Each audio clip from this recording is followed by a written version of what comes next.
Another video और आपका आज की वीडियो स्वागत है। आज जो वीडियो हम लेकर आए हैं उसकी सजेशन जिन्होंने हमें दी है, आई एम सॉरी मैं आपका नाम भूल गई हूँ। वीडियो का टाइटल है how India became the pharmacy of the world. और देख लेते हैं ये वीडियो, लेकिन उससे पहले इस वीडियो के चैनल का ओरिजिनल लिंक आपको मेरे वीडियो के डिस्क्रिप्शन में मिल जाएगा। सब्सक्राइब करें, लाइक करें, शेयर करें, फॉलो करें चैनल को। उसके अलावा मैं व्लॉगिंग चैनल का लिंक इंस्टाग्राम का लिंक भी हमारी वीडियो की डिस्क्रिप्शन में मिल जाएगा। सब्सक्राइब करें, लाइक करें, शेयर करें, फॉलो करें। और जिन्होंने आलू लेने हैं, सब्जी लेनी है, वो भी ले सकते, क्योंकि हमारे वीडियो से बहुत ज्यादा आवाज आ रही है। पहले अभी देख लेते हैं वीडियो।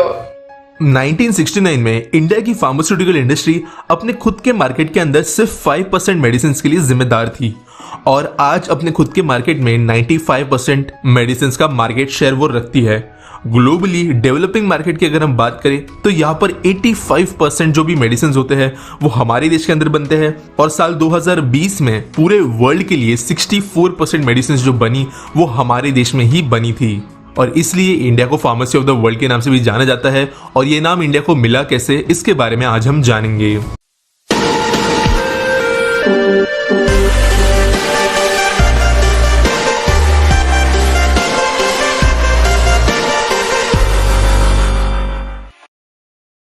इस सवाल के जवाब को जानने के लिए हमें 20 साल पीछे जाना होगा। अभी फिलहाल इंडिया में मेडिसिन पर पेटेंट नहीं मिलते और कोई भी मोनोपोली किसी भी मेडिसिन मार्केट में नहीं दी जाती। इस समय पर अफ्रीका संकट में था। 22.5 मिलियन लोग HIV का शिकार हो चुके थे और ये एपिडेमिक बहुत ज्यादा तेजी से फैल रहा था और इसे रोकने के लिए कई सारी कोशिशें हो रही थी। लेकिन यहाँ पर अफ्रीका के सामने एक बहुत ही ज्यादा बड़ी समस्या थी। उस समय पर वेस्टर्न देशों के द्वारा कुछ HIV के मेडिसिन खोज लिए गए थे, लेकिन एक पेशेंट को 1 साल तक इन मेडिसिन का डोजेस कंप्लीट करने के लिए $10,000 की कीमत चुकानी पड़ती, जो आज के डेट में भी एक बहुत बड़ी अमाउंट है किसी भी डेवलपिंग देश के लिए। और अगर आप 20 साल पहले के हिसाब से सोचो तो ये ऑलमोस्ट सारे लोगों के लिए एक अनअचीवेबल अमाउंट थी अपने खुद के ट्रीटमेंट के लिए। इसके वजह से सब सहारन देशों में HIV बहुत ज्यादा तेजी से फैल रहा था, लोगों की इसके वजह से मौत हो रही थी और कोई भी सॉल्यूशन एफोर्डेबल तरीके से इसके लिए नहीं मिल पा रहा था। यहाँ पर हमारी इंडियन कंपनी सिप्ला ने एक चीज आइडेंटिफाई की। क्योंकि इंडिया में जेनेरिक ड्रग्स बनाने पर कोई भी पाबंदी नहीं थी तो बिना पेटेंट डिस्प्यूट के सिप्ला HIV के ड्रग्स माइनर ट्वीकिंग के साथ में भारत के अंदर प्रोड्यूस कर सकती थी।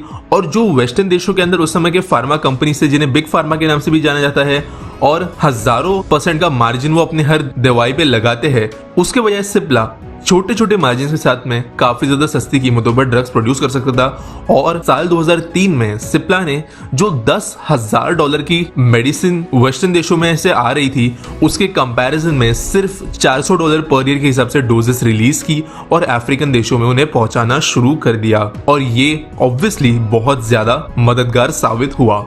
साल 2003 से लेकर साल 2008 तक सिर्फ और सिर्फ सिप्ला के मेडिसिन की वजह से अफ्रीका में HIV के केसेस 18 गुना कम हो गए और ये एक एपिडेमिक लेवल पे फिर बाद में नहीं रहा। इसके बाद में यूनाइटेड नेशंस की जो एड्स ऑर्गेनाइजेशन है, उनके डायरेक्टर ने पर्सनली अपने स्पीच के दौरान ये कहा कि अगर सिप्ला नहीं होती तो $2 बिलियन का खर्च जो इस पूरे अफ्रीकन मिशन में खर्च हुए हैं, उसके बजाय उन्हें $200 बिलियन तक का खर्च करना पड़ता था। और इसके लिए वो सिप्ला को धन्यवाद देना चाहते हैं। इन चीजों के बाद में इंडिया की फार्मा इंडस्ट्री पूरे वर्ल्ड के फोकस में धीरे धीरे आने लगी, क्योंकि केमिकल कॉम्पोजिशन, क्वालिटी कंट्रोल और उन ड्रग के इफेक्ट में कोई भी चेंजेस नहीं थे जो इंडिया में बनते थे और किसी और देश में। इसलिए डॉक्टर्स का भी पूरा भरोसा था इंडियन ड्रग्स पर। और बाद में जितने भी डेवलपिंग देश है, अंडर डेवलप्ड देश है और फिर कुछ डेवलप्ड देशों के अंदर भी इंडिया के ही फार्मास्यूटिकल इंडस्ट्रीज के द्वारा बनाए गए ड्रग्स को रिकमेंड किया जाने लगा और डॉक्टर्स और उनकी बॉडीज ने इसे काफी अच्छा रिकॉग्नाइज किया। यहाँ पर हमारे जैसे कुछ इंडियन कंपनीज ने एक टेम्पलेट क्रैक कर ली थी कि किस तरीके से शॉर्ट टर्म में किसी भी पर्टिकुलर ड्रग को लार्ज स्केल पर डिप्लॉय किया जा सकता है। यहाँ पर सन फार्मास्यूटिकल, रैनबैक्सी, डॉक्टर रेड्डीज लेबोरेटरी, इन्होंने अपना इनिशियल रोड मैप कुछ इस तरीके से बनाया कि कुछ ऐसी डिजीजेस जो फिलहाल एपिडेमिक में है, बड़े स्केल पर फैल रही है, उनके लिए जो ड्रग्स अवेलेबल है वो बहुत ज्यादा महंगे हैं, ज्यादातर लोग उन्हें रीच भी नहीं कर सकते। ऐसे ड्रग्स को वो बनाए, उन्हें सस्ती कीमतों पर मार्केट में ले आए और उसके वजह से तेजी से उस मार्केट को कैप्चर कर ले। 21वीं सदी के पहले डेकेड में इन सारी कंपनीज ने ऐसी ही बीमारियों पर फोकस किया।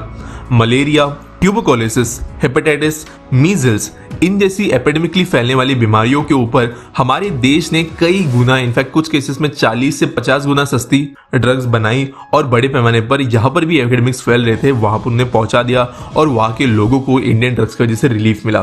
ट्रस्ट बढ़ने की वजह से धीरे धीरे तो जो नॉर्मल बीमारियां होती है उनके लिए भी इंडियन कंपनीज के ड्रग्स को ही रिकमेंड किया जाने लगा और 2012 तक दुनिया भर की 133 देशों के अंदर हमारे देश के अंदर बने हुए मेडिसिन पहुंचने लगे थे। इस समय इंडिया में वैक्सीन मार्केट भी डेवलप होना शुरू हो गया था। अब ऑब्वियसली 2010 से लेकर 2015 के बीच में फार्मा इंडस्ट्री अच्छी खासी डेवलप हो गई थी, लेकिन one of the biggest reasons कि हमारे देश के अंदर की वैक्सीन इंडस्ट्री इतनी ज्यादा बड़ी कैसी हो गई, इसके पीछे भी यूनाइटेड नेशंस का थोड़ा बहुत हाथ है। दोस्तों, आप में से कई लोग जानते होंगे कि यूनाइटेड नेशंस की जो हेल्पिंग वाली एजेंसीज होती है, जो दुनिया भर के कई सारे अंडर डेवलप देशों के अंदर वैक्सीनेशन की काम करती है, उन्हें एक लिमिटेड बजट मिलता है और ऑब्वियसली उनका काम है कि उस बजट के अंदर ज्यादा से ज्यादा लोगों की वो मदद कर पाए। वेस्टर्न कंट्रीज में जो वैक्सीन बन रही थी उसके द्वारा एक दो देश भी ठीक से वैक्सीनेट नहीं हो पाते, जबकि हमारे इंडिया के अंदर बनी हुई वैक्सीन उसी कीमत पर पूरे के पूरे कॉन्टिनेंट्स को वैक्सीनेट करा सकती थी और इंडिया के पास में वो कैपेसिटी भी थी उन्हें प्रोड्यूस करने की। और यूनाइटेड नेशंस ने जो भी वैक्सीन आज तक यूज की है वो इंडिया में ही बनी और आज की डेट में दुनिया भर में हर 3 में से 1 वैक्सीन इंडिया में ही बनती है और साल 2021 में यह आंकड़ा 2 में से 1 हो गया है, यानी हर दूसरी वैक्सीन 50% ऑफ वैक्सीन इंडिया के अंदर ही बनती है। अब मैंने कई बार ये मेंशन कर दिया कि इंडिया की वैक्सीन और ड्रग्स बहुत सस्ते हैं, चीप है, लेकिन इससे मेरा मतलब क्या है थोड़ा कंटेक्स्ट के साथ में समझते हैं। कुछ ड्रग्स का एग्जांपल हम यहाँ पे लेंगे। HIV की जो वैक्सीन नॉर्मली मार्केट में मिलती है उसका एक डोजेज 2500 रुपीज का पड़ेगा अगर आप इंडियन काउंटर पार्ट से वो मेडिसिन खरीदो तो, जबकि वही चीज इंडिया में 12 रुपए में मिल जाती है। हेपेटाइटिस सी की दवाई 49,000 रुपीज पर डोज है, जबकि इंडिया में 151 रुपीज में बन जाती है।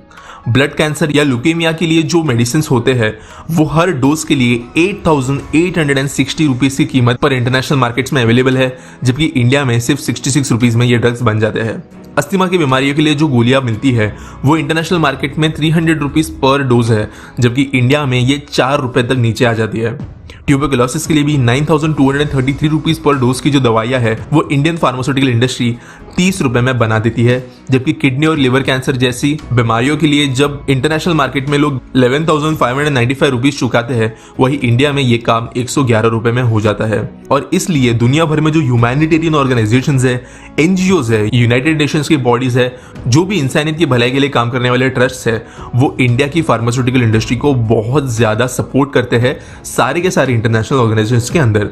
Recently Israel, Japan, US, EU इन कंट्रीज के अंदर की कुछ बड़ी फार्मास्यूटिकल कंपनी, जैसे मैंने कहा जिन्हें बिग फार्मा के नाम से जाना जाता है, इन्होंने इंडिया के फार्मास्यूटिकल इंडस्ट्री के अंदर जो भी रूल्स हमारे गवर्नमेंट के द्वारा अप्लाई होते हैं उन्हें चेंज कराने की कोशिश की ताकि मार्केट के अंदर हम और ज्यादा ग्रो ना हो पाए।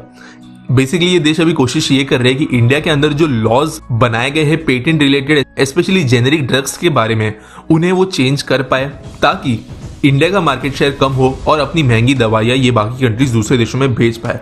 इसके लिए कुछ बड़ी बड़ी कंपनीज ने लॉबिंग करने की भी कोशिश की है।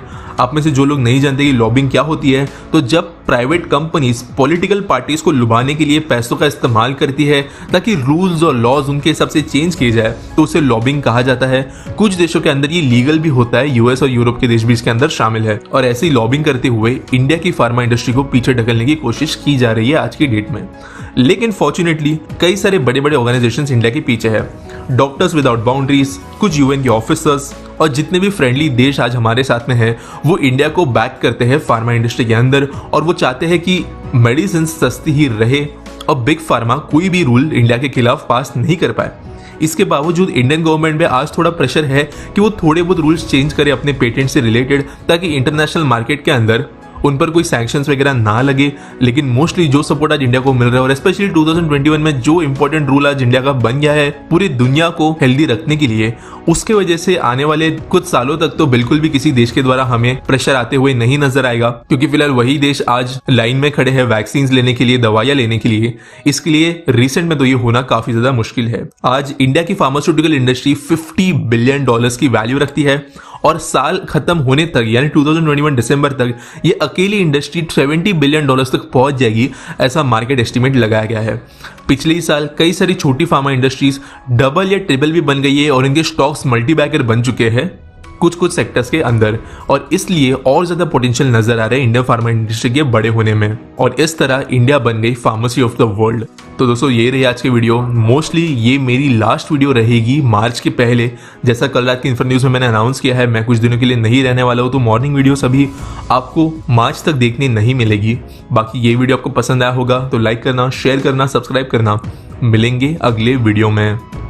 बात करूं अगर आज के समय की, तो नो डाउट इंडिया जो है वाकई में एक फार्मेसी ऑफ द वर्ल्ड है, क्योंकि बहुत सारी वैक्सीन और बहुत सारी मेडिसिन जो है वो इंडिया से ही दूसरे देशों में जा रही हैं। और इस पैंडेमिक की खुसूसन अगर हम बात करें तो मेरा ख्याल में आज के टाइम में पूरे देश जितने भी दुनिया में है वो ज्यादातर डिपेंड कर रहे हैं इंडिया पर, क्योंकि सबसे ज्यादा सस्ती और अगर आपको अच्छी वैक्सीन भी मिल रही है तो वो इंडिया से मिल रही है। और जिस तरीके से इस वीडियो में डिस्कस किया गया, वाकई में मैं कहूंगी कि इस लिहाज से काबिले तारीफ है इंडिया की परफॉर्मेंस, और मैं कहूंगी कि उनकी जो भी सोच है इस चीज को लेकर के इंसानियत की खिदमत करनी है। क्योंकि देखो वाकई में जितने बड़े बड़े जाइंट्स होते हैं वो किस तरीके से चीजों को हैंडल करते हैं कि भाई इनको पीछे धकेल दिया जाए, ये आगे हमारे कंपटीशन में आ रहे हैं, लेकिन इंडिया ने जिस तरीके से स्टैंड लिया है वो काबिले तारीफ है। मैं यहाँ पे ये बात कहना चाहूंगा कि देखिए स्टैंड लेने के साथ साथ इंडिया ने जो अपॉर्चुनिटी देखी कि हम कहाँ पर जो है, यानी कि वहाँ की जो फार्मास्यूटिकल कंपनीज हैं उन्होंने देखा कि हम कहाँ पर किस तरह मार्केट को ग्रैब कर सकते हैं। क्योंकि एक वक्त था कि पूरी मार्केट का सिर्फ 5% शेयर इंडियन फार्मेसी के पास है, और अब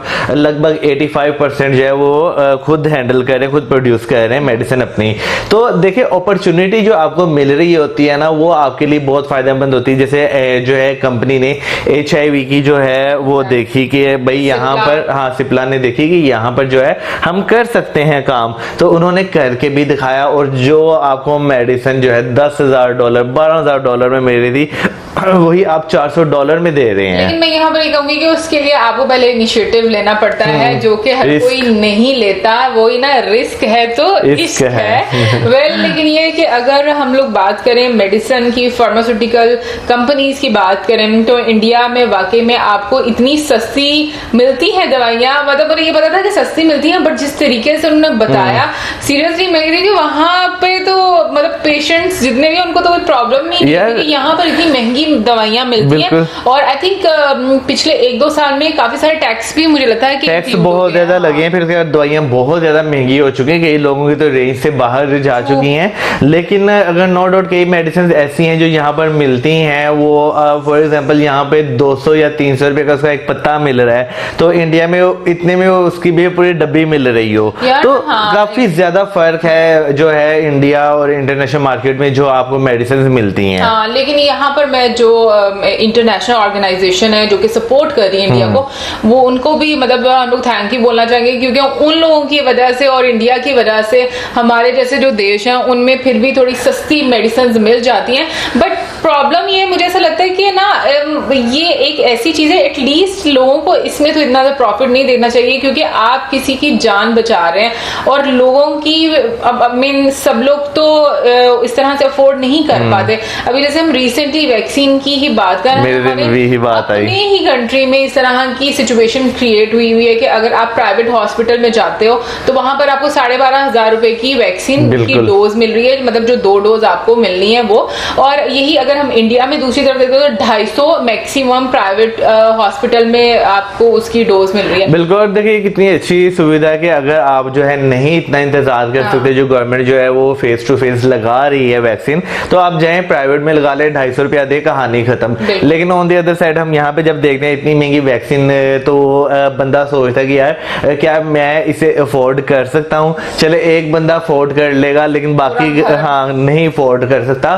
तो ये चीजें जो है सोचने वाली हैं। बिल्कुल। और मौसम देखो, एक आम व्यक्ति की अगर सैलरी 15 से 20 हजार है, मान लो सैलरी, वो बेचारा कैसे अफोर्ड करेगा? हाँ 5-10 रुपए की गोली है, टैबलेट है, वो तो डेफिनेटली वो अफोर्ड कर पाएगा अगर कभी उसकी तबीयत खराब होती है या कुछ भी होता है। तो मुझे लगता है ये सहूलत ज्यादा होनी चाहिए।